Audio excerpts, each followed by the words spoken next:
very cushy job at Google, with the free food and, like a great title. I had the privilege of managing multiple teams on both coasts, both on the West Coast and on the East Coast.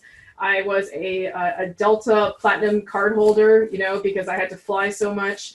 That was a very luxurious life, but it was also a very hard life. Hey, it's Kellen, and today you guys are going to hear how this young lady, this woman from Seattle, took her entrepreneurial dream to another level. She's focusing on business-to-business sales and helping entrepreneurs like myself, like herself, find vendors. I have Vivian Lim. How are you doing today? Doing great. Thank you so much for having me on the show today. Thank you for coming on and open to have such a dialogue and, let me know how Seattle is opening up slowly, but surely.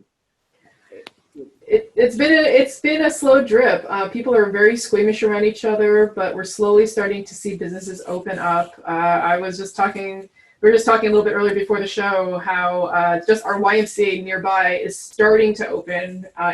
They're planning to, but they're going to be at like 1/4 capacity. I got to reserve in advance. If you go out into the street in Seattle, everyone's wearing a mask. Everyone's super far away from each other. There isn't that much traffic, thankfully, because that's always a problem here in Seattle. But yeah, people are very cautious. People are very scared. Most pools are closed. Most restaurants are empty. So it's kind of weird. Like Seattle's usually the boom time when people come with their families and they're enjoying the sun, but we're not seeing as much of that out here. Yeah, and just leaving there and relocating to Florida, that was the part where I'm like, wait, we're going to leave during the best part of the year, but you can't really enjoy it like, you're used to. So here in Florida where, masks they're not mandatory everywhere. It's a culture shock, but hopefully they'll wise up and say it's just the mask.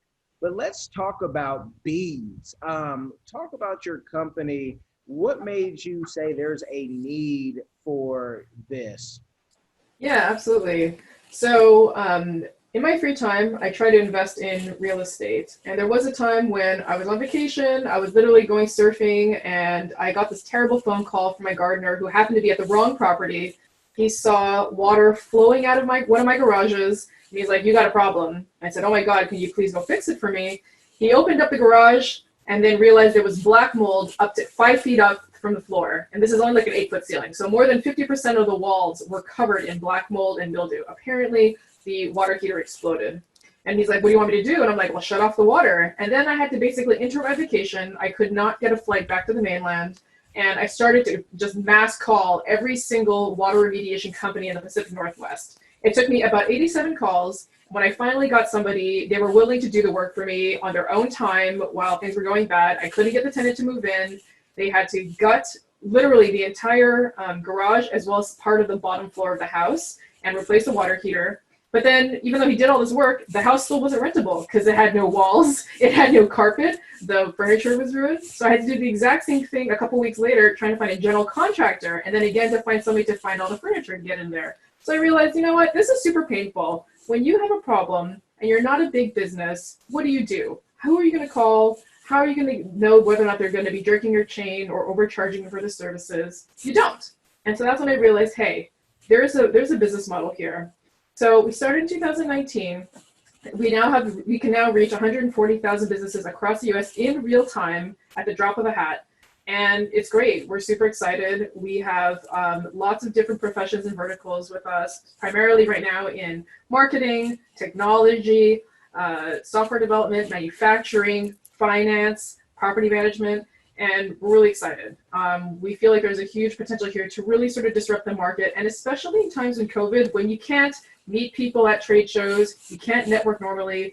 This is a great way for you to save time and just asynchronously deal with opportunities. And so we're really providing continuous deal flow for lots of small businesses all across the US. And what we're super proud of is 63% of the businesses that we deal with are all disenfranchised socially. We're talking minority-owned, women-owned, veteran, LGBTQ+. We're helping companies that normally don't have access to great opportunities. And so we're really happy to be helping out the community this way. And so with that, somebody will say, hey, well, Thumbtack does something like that. Can you tell the difference between what you're doing? Because I can tell you folks, the interface is a lot different than Thumbtack. And so let them know what makes you, unique. Well, so a lot of these other sort of job board sites are kind of like fire and forget. They send you the opportunity and then they just charge you for that money. And so you're basically putting up a lot of risk. If you just buy every single one of these leads that come through, you're spending anywhere from $35 to maybe $150 per opportunity. But that's not sales in hand. That's just getting somebody's phone number and their email address, right? So why would you put up that much money and not get a guarantee, right? Like that, to me, that just sounds kind of crazy. And, formerly I'm from Google. I worked in brand advertising, and I used to think that was totally acceptable. Like, hey, we're giving you brand awareness and opportunity. But the truth is, the only people who can afford to spend that way are the Fortune 500. They're the ones who can spend easily 7-8 figures a month on advertising and making sure people know who you are where. A small business can't afford to do that. You're going to go under. And on average in the US, most businesses fail within 18 months of starting. And that's really heartbreaking. I don't know about you, but I can count, tens upon tens and hundreds of friends and family who started businesses and just weren't able to survive that first year because they couldn't deal with a cold start problem. Well, we think that we've solved it. And to add to that, we have a direct integration to the federal government. We have access to over 700,000 contracts funded by federal dollars. We're talking $960 billion that need to get spent every single year because the government says we have to spend it. And how amazing would it be to put that into the hands of small business owners? And that's what we're doing. Now, that would be awesome. The problem, and my consulting firm is an 8A firm. The problem that many small businesses have, and I have, it took me a while to learn, but I learned it in Seattle, even though for almost a decade prior, I was getting government funds, but not knowing that like real ins and outs is, finding the RFP or seeing the RFQ where you really need to kind of see the RFQ first. So then you can say, oh, okay, I can kind of maybe shape this and tell someone, hey, make that kind of for me. And then finding it, so you got to go hunt the gold, then you got to go mine the gold, then you got to go refine the gold. Do you have anything in the plans of helping small businesses making it affordable? Because like you said, you don't have a lot of money to give someone thousands of dollars. We know there's companies that will take thousands of dollars to do all that for you in hopes of you getting a contract, but anything to help, that's a problem? Yeah, so I think there's two parts to what you're describing. So the first part is knowing how to inject yourself into the government process. And working with government is in fact very complicated because it's a very long sales cycle, lots of steps, because the government has to appear to be impartial. And so they sort of try to syndicate all that information, but they're doing a kind of a half-baked job of it. They do it in snippets and it's very asynchronous, but done in a way that you don't even know where to look or if you've got the entire picture. And so, yes, I think part of it is understanding what are the different phases in government, from RFI, request for information, to RFQ, request for qualification, to RFP, request for proposal, and understanding like when to inject yourself. And the sooner you find out, the sooner you can start to adjust your strategy. And also, you also need to start developing ties to the government, right? The government is still very old school. They sort of like to do things kind of like almost like an enterprise fashion sort of way. So you have to get your foot in the door early. So how these sort of solves for this is, number one, because of our direct integration, we can notify you as soon as there's new and updated information. We have, like, on any given day, you will see on these requests, there's like, maybe 2 attachments, maybe 3 attachments, and then 6 hours later, there's 30 attachments, there's 80 attachments. We're keeping you updated in real time. So one is just sort of knowing how the problem space is changing and then being able to adjust your proposal. The second thing is knowing who to contact. So whenever you use the Bees platform, we can get you in direct contact with the actual project owner, so you can start to develop that relationship with them.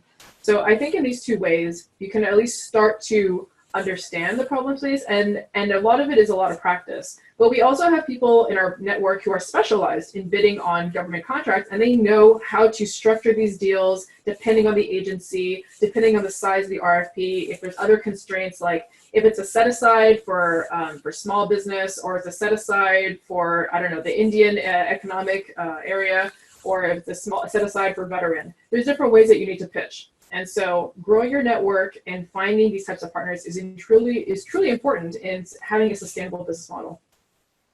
And that's a gold mine in itself for, you know, your business, because if you can just make that old school process less complicated. I know I've sat in, I said, you know what? It's easier to be a sub and just be called kind of in the fourth quarter and say, hey, we need you to do this because whoever we gave it to can't do it and we need your help. And I don't mind playing Superman, but I would rather as a sub, and in Seattle was awful for this, was you don't rate your subs. There's no way a sub can get credit. So we did something with Sound Transit when the UW station and the Capitol Hill station open up, and nobody will ever know that besides me putting it on a, you know, capability statement and then having to go to the person and say, hey, did he really do this? Which, you know, thank God that person would say, yes, he did that. And it wasn't really the biggest job, but they needed it in that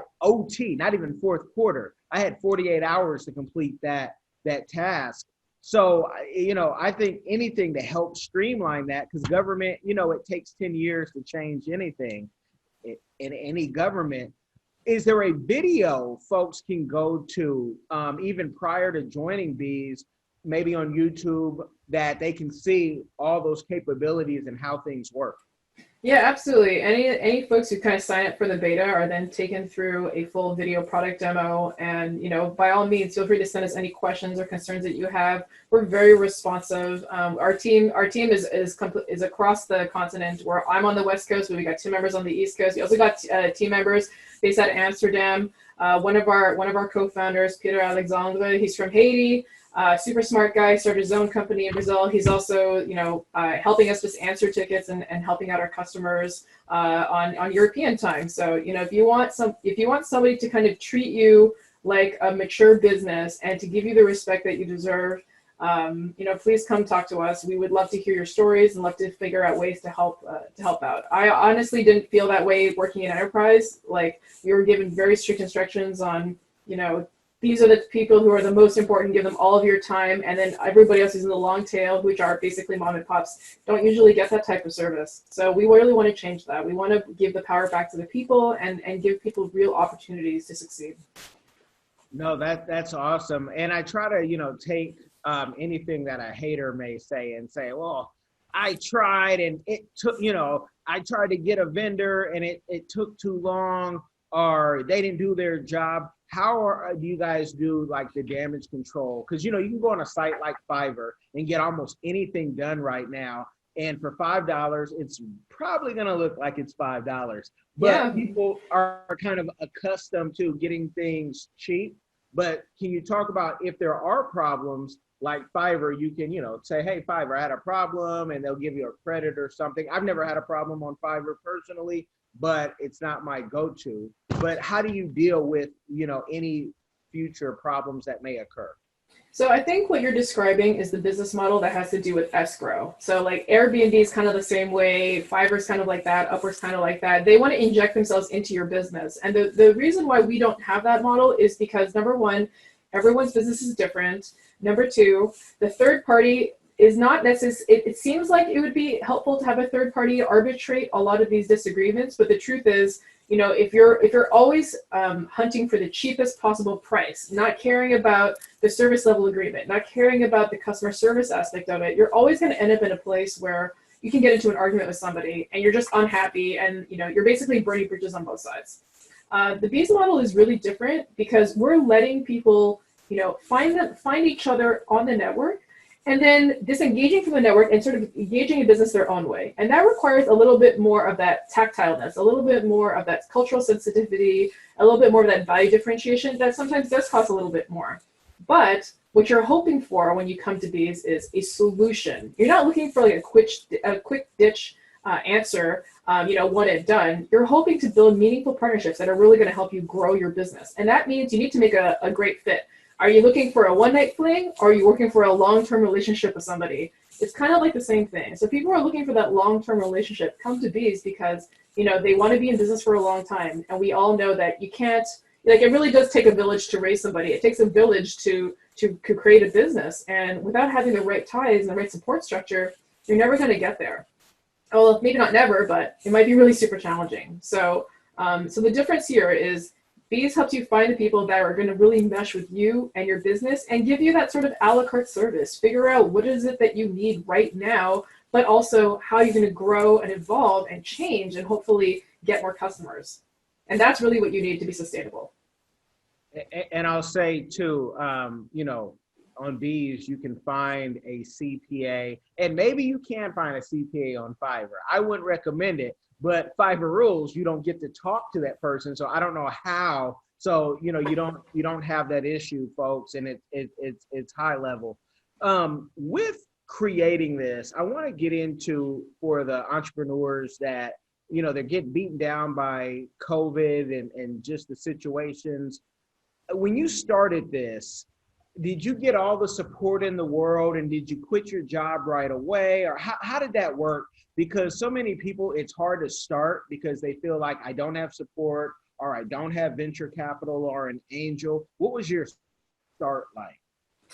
So my start was a little bit different. So I had already created, enough of a nest egg so that I could survive for a relatively long duration and enter the market. But at the same time, you still have to be extremely frugal. And you also have to know that when you leave your day job, you have to have a really good plan. And so different resources that I talked to, as well as sort of personal network.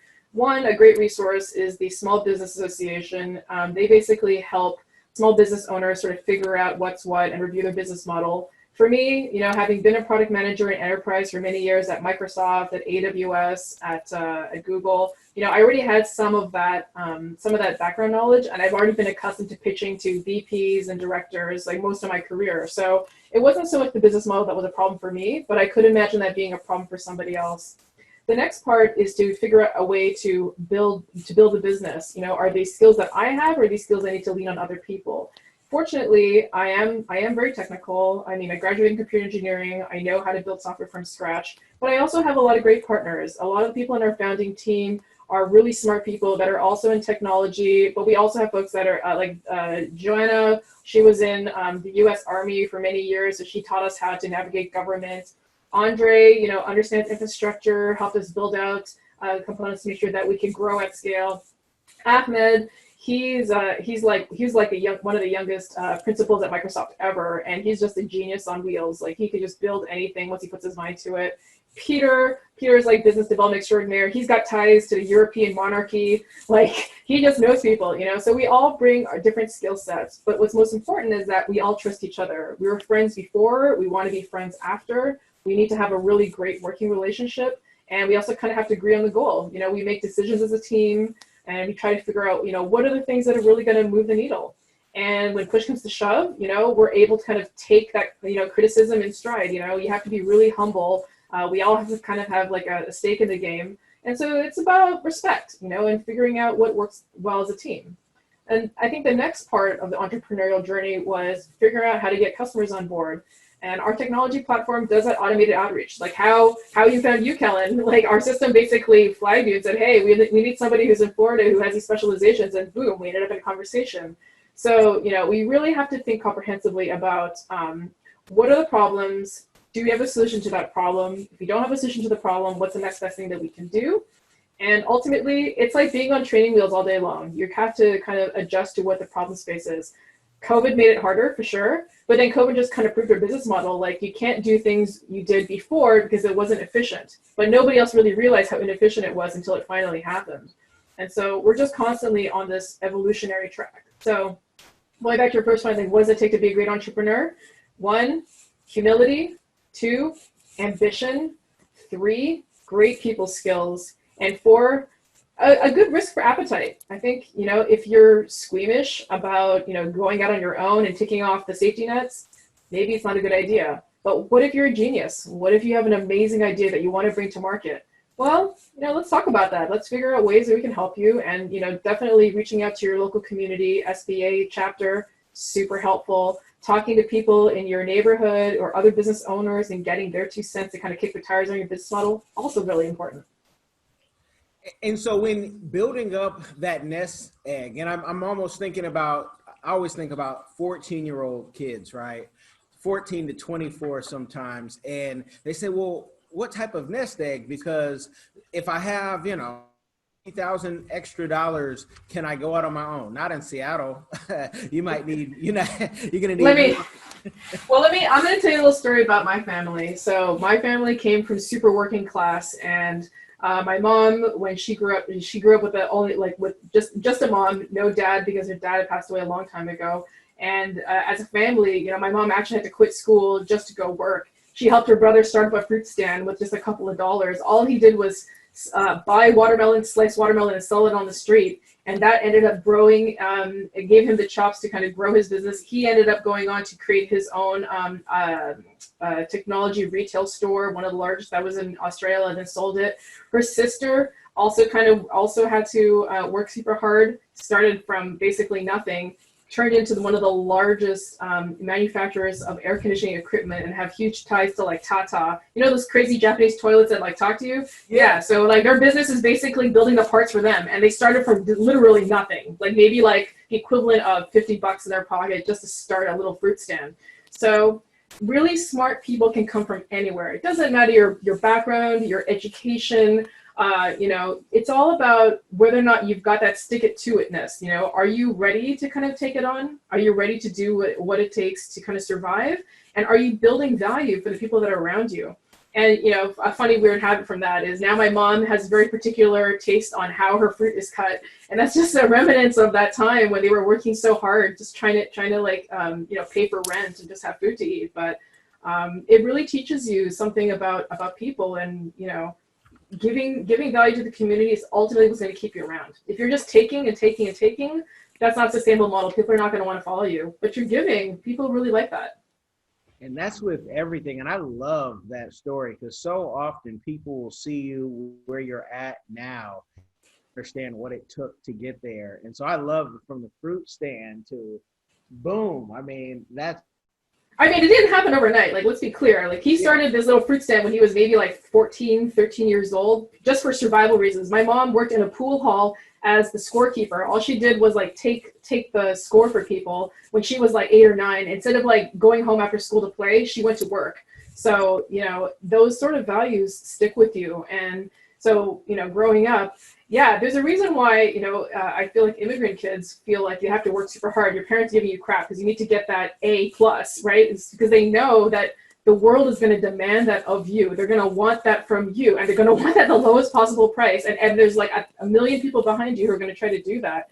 If you can sort of suck it up, pay your dues, work hard, eventually you get to climb that ladder and get to a place where you can actually influence change and prevent people from suffering in the same way that you have. And that's really meaningful, And are there things, to get that nest egg, that to start, that you had to give up? Because, America is full of instant gratification. Yeah. And you have to, I always tell people, follow the Dave Ramsey plan. And they're like, well, he told me I can't go buy my new car on credit. So what are the things that you had to give up to do your passion?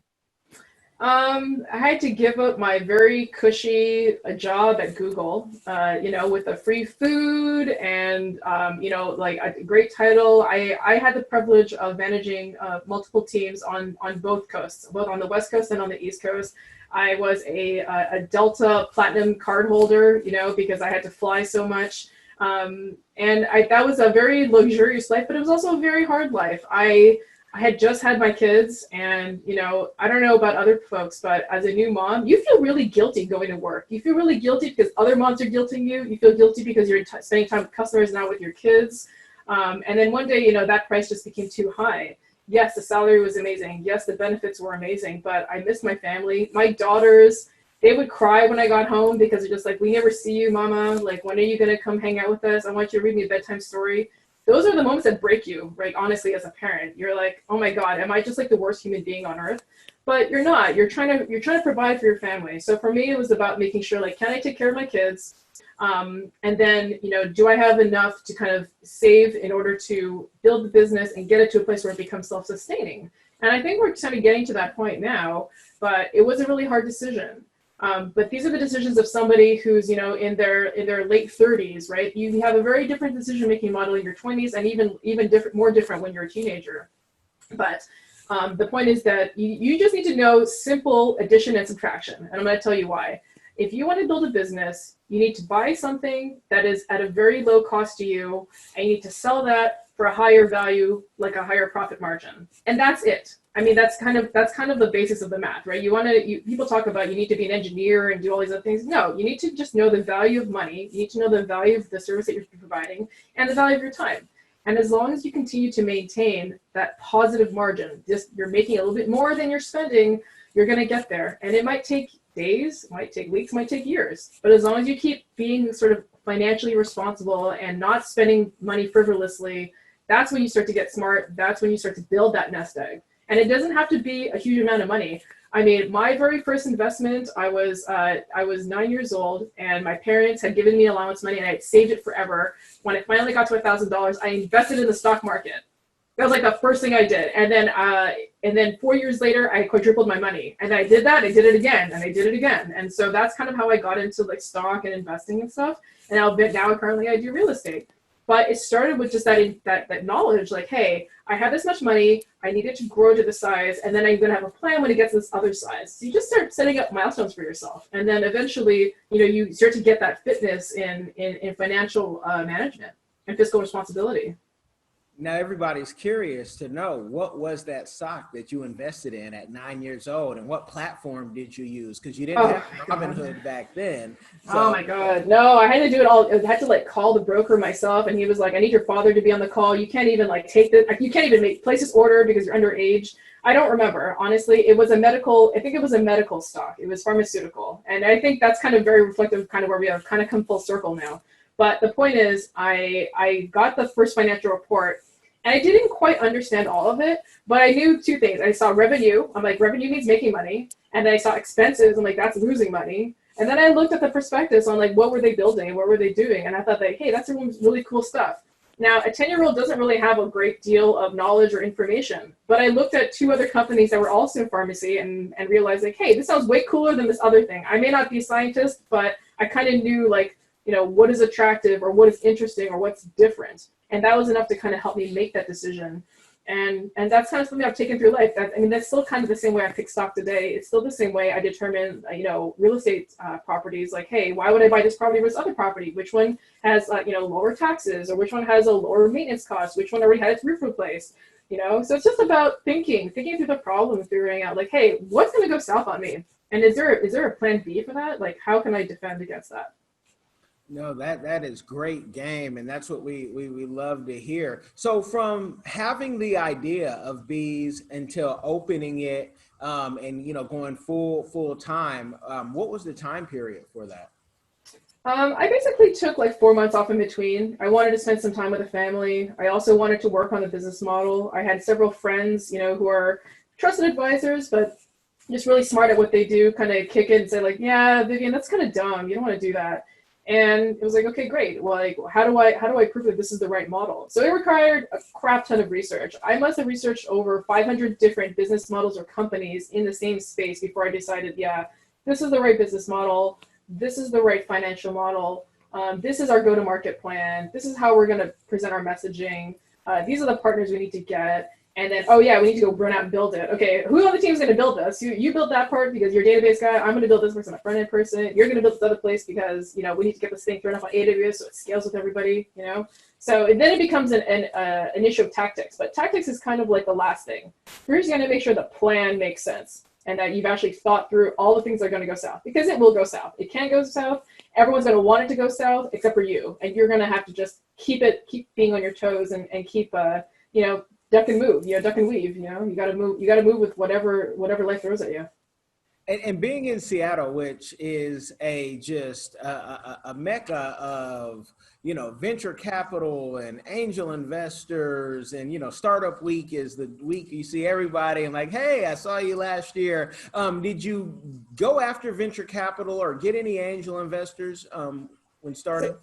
So they courted me. So it was actually really super surprising. So after we turned on the system and it was trying to like find leads, find partners and all that, I started getting hit up on LinkedIn. People just started messaging me directly and said, hey, I heard about what you did. I would love you to pitch our company. And it was kind of shocking because I had no pitch deck. I wasn't really planning on raising money. But so I called this my round COVID. So after like, I think 4 reached out to me, finally I decided, okay, I guess I need to really create a deck now, because if enough people keep banging on my door, I don't want to look stupid in front of these super smart, super well-funded folks who are well-connected. And so eventually I had to like create a deck.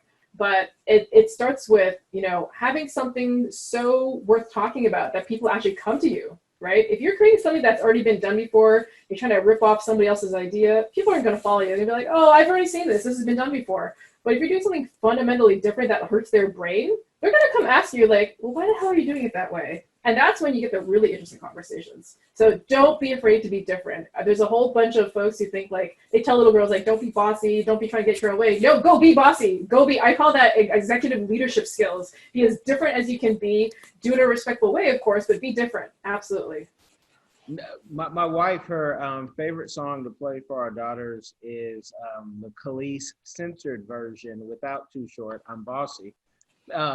Because she tries to push that, those days, especially women, bossy is, there's another B word they use, and she's like, no, that's just knowing what you want.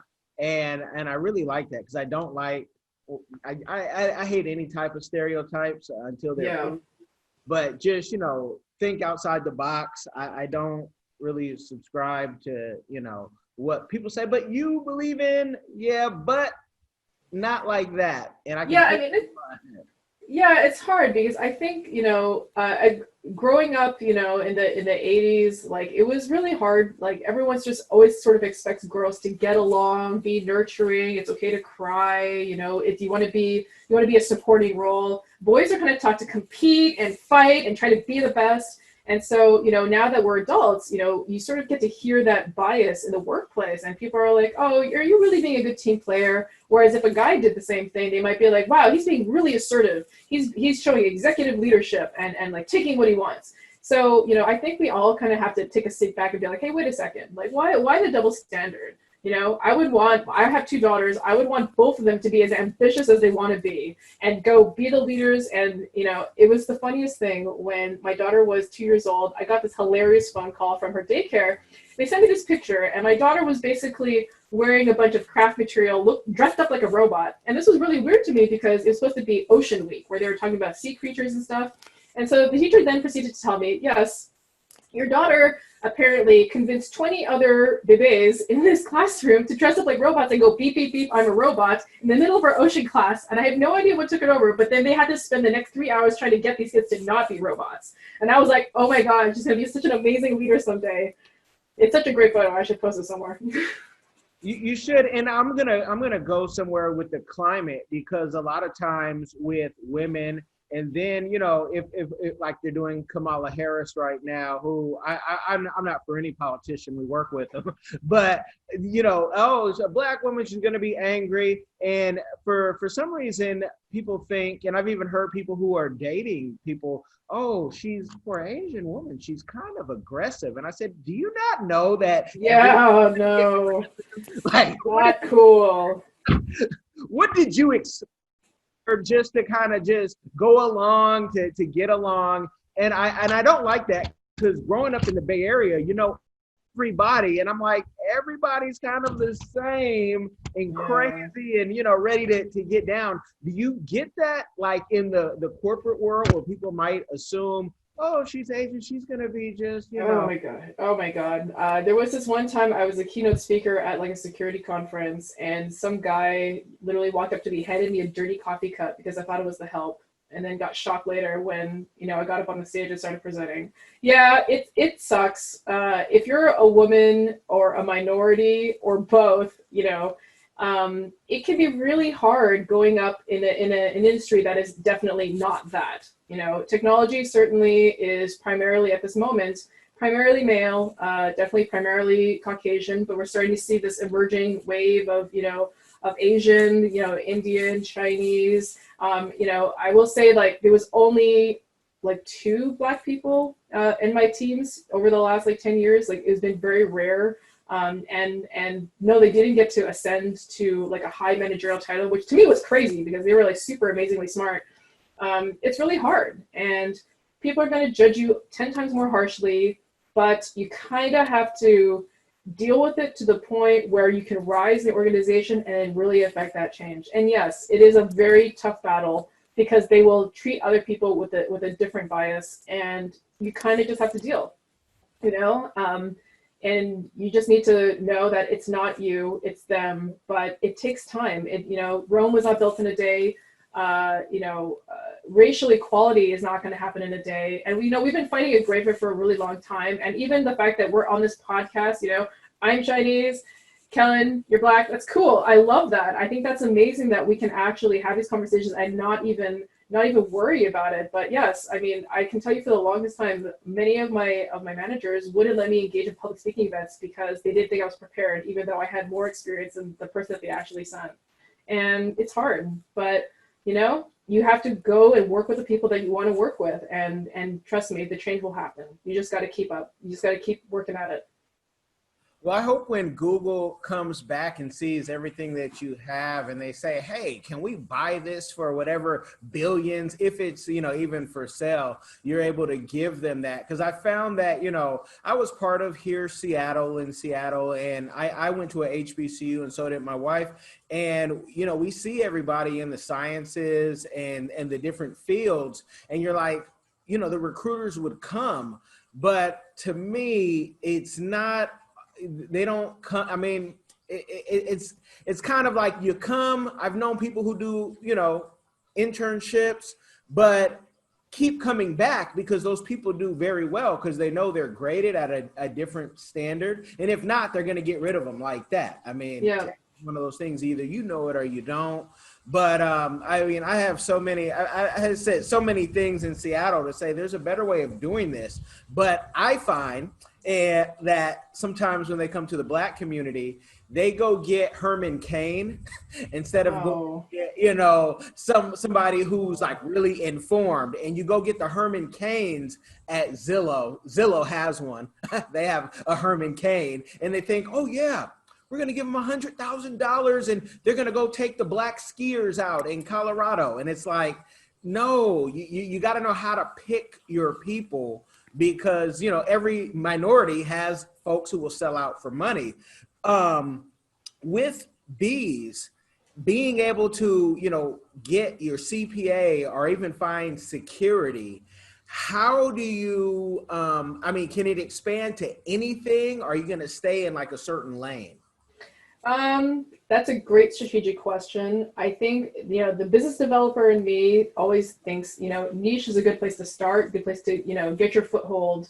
But really for us, the sky's the limit. It's just about being objective of, does it make sense to go after this vertical right now?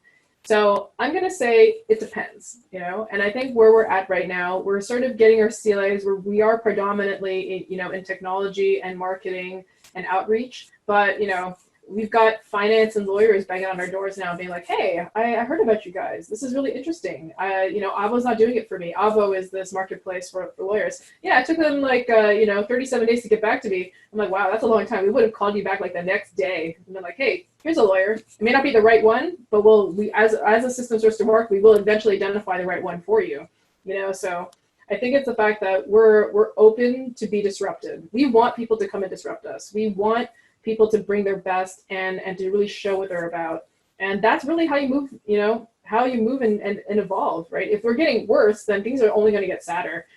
People just need to kind of keep bringing their A game, and we're going to keep throwing them opportunities until they win. Now, this is even more of a for the future question, but do you think that you'll expand outside of America? Because for some reason I'm seeing Bees Africa. I see the logo already. And Well, I mean, all of our founders are not from the US. I'm from Canada. We've got two from Egypt, one from Haiti, one that's is from Hawaii, but you know her folks are Korean. And right now, one of our business developers is sitting on the European continent, right? So, is there opportunity for international expansion? I believe so, and I think that you know we just need to be really cautious about creating that international marketplace that just drives prices to zero. Like it cannot do that, right? Because that's not a sustainable model either. People need to make money in that it's going to that actually matches up with their cost of living. But I think we can open up opportunities for folks. You know, if you really are cost bound, giving people avenues to be able to find talented vendors at a reasonable price point should still be a goal, right? You know, I think it would actually be really cool if the world could, if the world's cost of living could actually deflate by 25% and make it more affordable for everybody. That actually might be a really great outcome, honestly. Because, you know, I don't know about you guys, but out here, a pound of apples can cost like $7, which is, to me is just kind of crazy. Like, corn costs like $1.25 an ear. Like, how is that even a thing, right?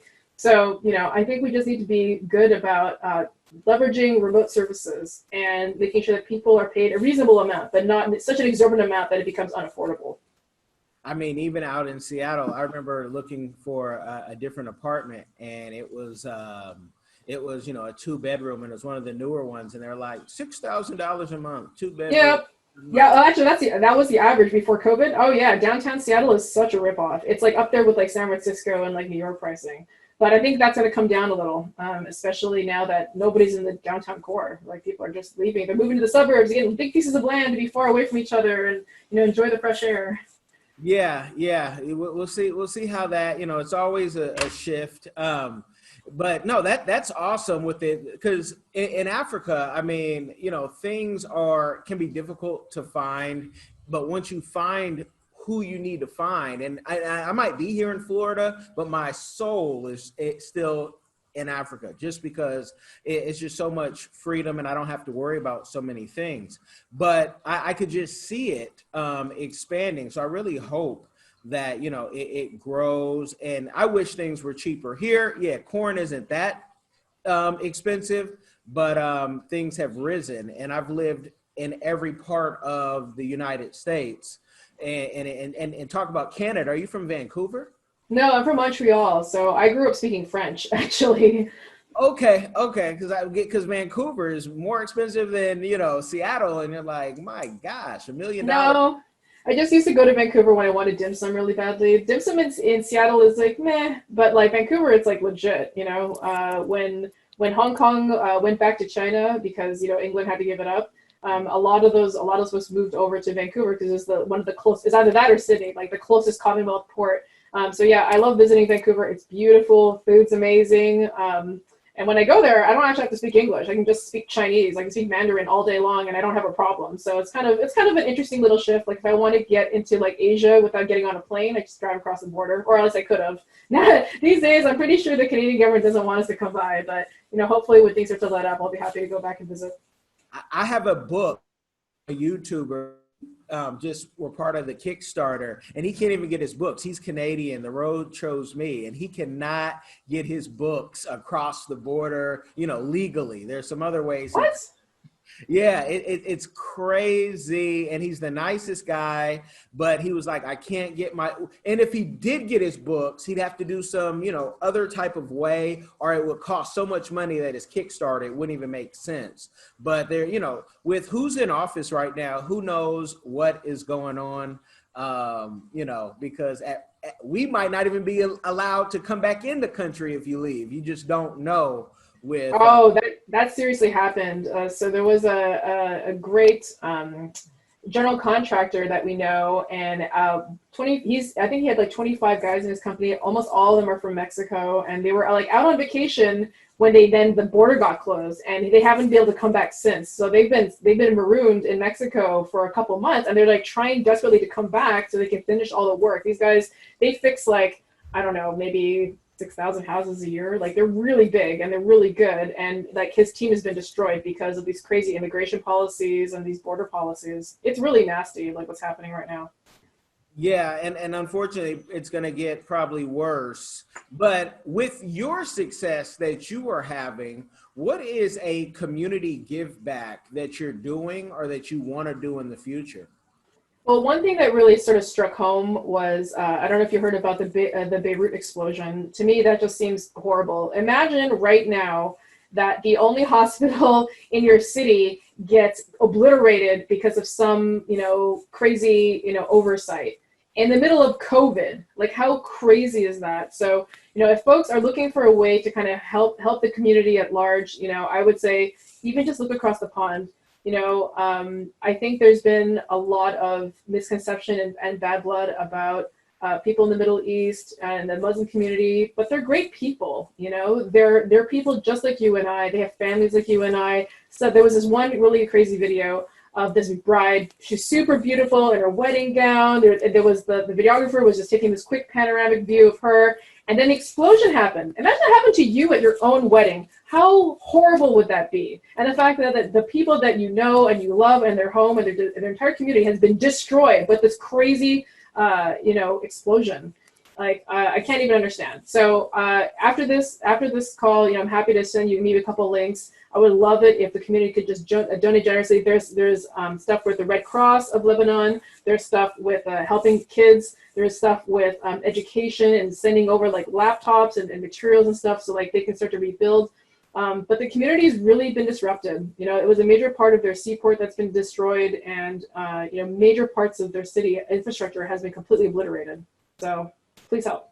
And the Lebanese are very friendly people. I remember being in France. It was about last train out, and somebody killed himself, jumped in front of the train, and everything's just going off, and I don't know what's going on. My French it's not there. I just try wherever I go. If I'm in Cameroon, my wife is from Cameroon, so wherever I'm at, but I wasn't married then, and I don't even think we might have been dating. But, I've had a Lebanese beautiful woman walk me to my hotel room, wouldn't take anything, didn't want anything. And I'm just like, every Lebanese I've ever met is nice. But when you talk about building, like from Mexico, Mexicans and the Chinese know how to build quick. I mean, we saw China build a hospital in record time.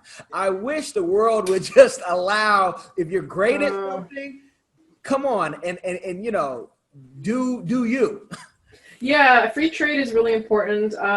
With respect to China, they're not afraid to brute force a problem. They're not afraid to just throw everything in the kitchen sink at the problem. I think that's great when you just need to kind of get going. But that also like relates to some sustainability issues, right? But they like to try, and I think they're not afraid to. They also have a huge labor market that they can leverage, and So I think they should definitely do them, right? But that's true of anybody, right? Find your strength and really sort of leverage that. Don't be afraid. There will always be somebody who will appreciate it, and then maybe you'll get some naysayers too. But forget about those guys. Just do the things that you're really good at. Well, you guys, I don't want to give you a game overload. We've given you a lot of game that you can take and really help grow your business in multiple ways. I want to thank you, Vivian, for coming on and just sharing all of this. But, you can only give people so much, and we can always do this again. We'll take our conversation offline. You guys be blessed. Make sure you like, share, subscribe. You will see these and any links and the link that Vivian was talking about to help out the people, because somebody else is hurting more than you. The links will be below in the description box. You guys be blessed.